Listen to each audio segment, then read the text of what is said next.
Hello friends, అందరికీ నమస్తే అండి. Welcome to our channel. ఏపీలో రేషన్ పంపిణీలో మరొకసారి అయితే మార్పులైతే చోటు చేసుకోబోతున్నాయి. అయితే ఇక్కడ మీరు స్క్రీన్ మీద చూస్తున్నట్లుగానే రేషన్ వద్దు అనుకుంటే మీకు మనీ అయితే ఇస్తారండి. అయితే ఈ మనీ అనేది డిజిటల్‌గా మాత్రమే ఇస్తారనమాట. సో, క్యాష్‌గా అయితే ఇవ్వరనమాట. సో, కాబట్టి ఈ యొక్క రేషన్ పంపిణీలో ఈ మార్పు అనేది ఎందుకు తీసుకువచ్చారు? అసలు ఈ యొక్క రేషన్ వద్దు అంటే డబ్బులనేటివి ఏ విధంగా జమ చేయబడతాయి? సో, డిజిటల్ క్యాష్ అంటున్నారు కదా! ఆ డిజిటల్ క్యాష్ అనేది ఎలా యూజ్ చేసుకోవాలి అనేది నేను మీకు ఈ వీడియోలో చెప్తాను.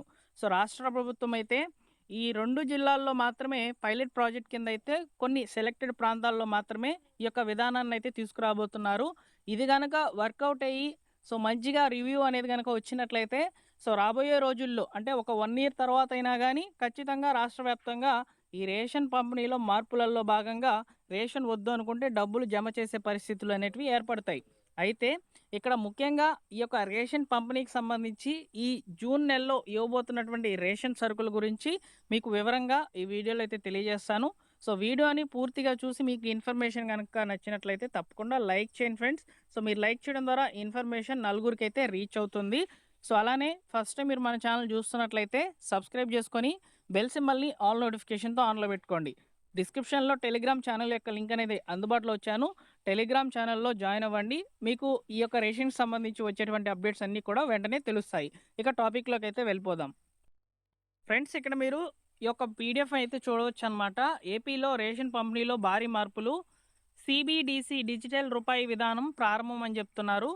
ఆంధ్రప్రదేశ్ రేషన్ పంపిణీ వ్యవస్థలో ప్రభుత్వం కీలక మార్పులు తీసుకురానుంది. ఇకపై రేషన్ సరుకుల పంపిణీలో సీబీడీసీ డిజిటల్ రూపాయి విధానాన్ని అమలు చేయడానికి సన్నాహాలైతే జరుగుతున్నాయి.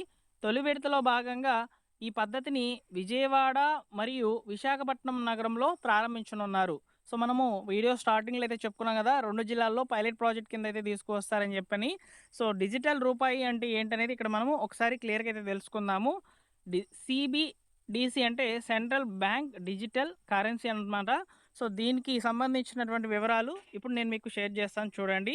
అసలు ఈ సీబీడీసీ డిజిటల్ రూపాయి అంటే ఏంటంటే, ఇది భారతీయ రిజర్వ్ బ్యాంక్ విడుదల చేసేటువంటి అధికారిక డిజిటల్ రూపాయి. సాధారణంగా నగదు రూపాయి లాగానే దీనికి విలువైతే ఉంటుంది. కానీ ఇది పూర్తిగా డిజిటల్ రూపంలో పనిచేస్తుంది. అంటే ఓన్లీ ఆన్‌లైన్ క్యాష్ మాత్రమే మనము యూజ్ చేసుకోవచ్చనమాట. ఎగ్జాంపుల్‌కి ఇప్పుడు మనకు ఏదైనా ప్రోడక్ట్ అనేది బై చేసామనుకోండి. దానికి కాయిన్స్ అనేటివి వస్తాయి కదా! ఆ కాయిన్స్‌ని మళ్ళీ మనము ఏదైనా ప్రోడక్ట్‌ని యూజ్ చేసుకునేదానికి అంటే బై చేసేదానికే మనము యూజ్ చేసుకోవచ్చనమాట. లేదా ఆ కాయిన్స్‌ని మనీలోకి కన్వర్ట్ చేసుకోవచ్చు. వాటిని బ్యాంక్‌కి అయితే ట్రాన్స్‌ఫర్ చేసుకోవచ్చు. ఇలా కూడా ఈ యొక్క డిజిటల్ రూపాయి అనేది వర్కౌట్ అవుతుందనమాట. ఈ రేషన్ పంపిణీలో ఈ యొక్క సీబీడీసీ అనే విధానాన్ని డిజిటల్ రూపాయిని గనక ఇంప్లిమెంట్ చేసినట్లయితే ప్రభుత్వ సబ్సిడీలు నేరుగా లబ్ధిదారుడి యొక్క డిజిటల్ వాలెట్‌లో ఈ యొక్క డబ్బులనేటివి షేర్ కావడం జరుగుతుందనమాట. ఈ పైలట్ ప్రాజెక్ట్ కింద తీసుకుంటున్నటువంటి ఈ 2 జిల్లాల్లో రేషన్ పంపిణీ వ్యవస్థలో వచ్చేటువంటి ముఖ్యమైన మార్పులు చూసుకున్నట్లయితే ప్రతి కుటుంబానికి సంబంధించి డిజిటల్ వాలెట్ అనేది ఇస్తారు.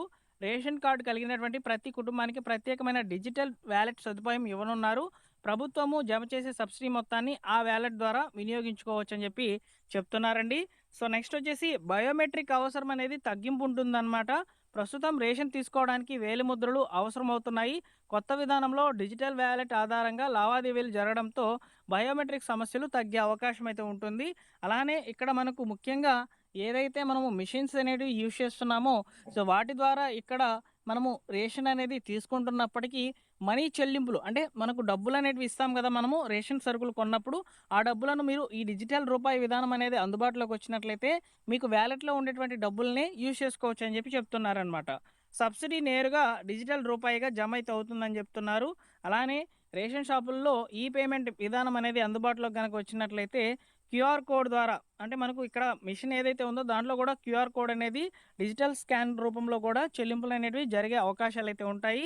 వేగవంతమైన మరియు పారదర్శకతమైనటువంటి సేవలు అనేటివి అందుబాటులోకి అయితే వస్తాయి ఈ విధానం గనక వచ్చినట్లయితే అని చెప్పి ఇక్కడ ప్రభుత్వ అధికారులు అయితే అభిప్రాయం పడుతూ ఈ యొక్క విధానాన్ని అయితే అమలు చేస్తున్నారండి. ముఖ్యంగా మన యొక్క ఆంధ్రప్రదేశ్ రాష్ట్ర వ్యాప్తంగా అయితే అమలు చేయడం లేదు. పైలట్ ప్రాజెక్ట్ కింద ముందుగా విజయవాడ, విశాఖపట్నం ప్రాంతాల్లో ప్రారంభించి తర్వాత రాష్ట్ర వ్యాప్తంగా విస్తరింపజేసే అవకాశాలనేటివి ఉన్నాయని ఇక్కడ మనకు తెలుస్తోంది.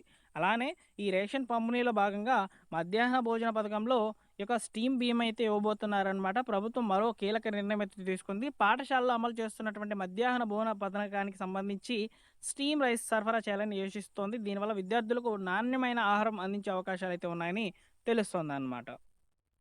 సో, ఇలా మనకు రేషన్ పంపిణీలో రాబోయే రోజుల్లో మార్పులనేటివి ఉంటాయని జెప్పి సమాచారం అయితే అందించింది ప్రభుత్వము. పైలట్ ప్రాజెక్ట్ కింద ఈ యొక్క ఏదైతే మనం మాట్లాడుకున్నటువంటి విశాఖపట్నం మరియు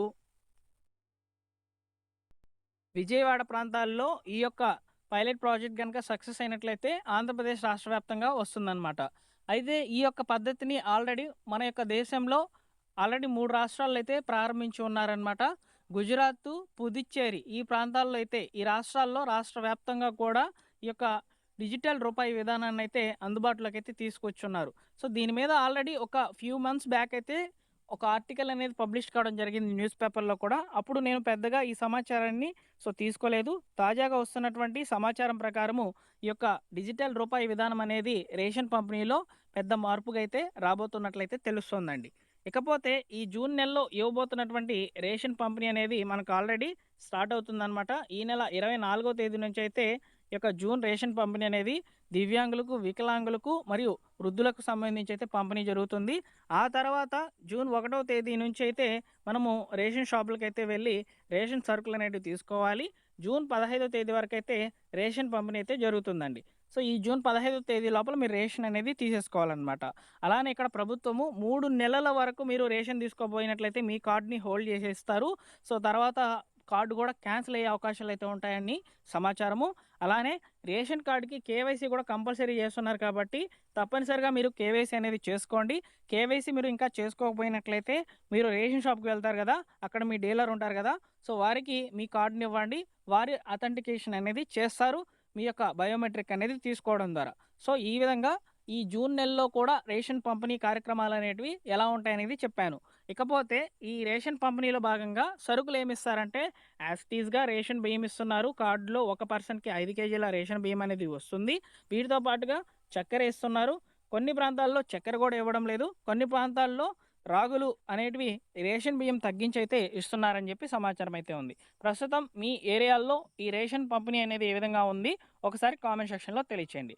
సో, ఇదండి ఫైనల్‌గా రేషన్ పంపిణీలో భాగంగా మార్పులనేటివి ఏ విధంగా రాబోతున్నాయి అనేది. ఇది 100% జెన్యూన్ ఇన్ఫర్మేషన్. సో, బేసికల్లీ ఇక్కడ ఇన్ఫర్మేషన్ అంతా కూడా నేను అఫీషియల్‌గా గవర్నమెంట్ వెబ్‌సైట్స్ నుంచైతే తీసుకోవడం జరిగిందండి. అందువల్ల నేను పక్కాగా ఇది జరగబోయేటువంటి ఇన్ఫర్మేషన్‌గా అయితే చెప్తున్నాననమాట. ఓకేనా? సో, ఇలా లేటెస్ట్ అప్డేట్స్ అన్నిటిని కూడా తెలియజేస్తాను. మిస్ అవ్వకూడదనుకుంటే మన ఛానెల్‌ని సబ్స్క్రైబ్ చేసుకొని బెల్ సింబల్‌ని ఆల్ నోటిఫికేషన్‌తో ఆన్‌లో పెట్టుకోండి. మరొక ఇంపార్టెంట్ వీడియోతో మీ ముందుకైతే వస్తాను. Thank you for watching.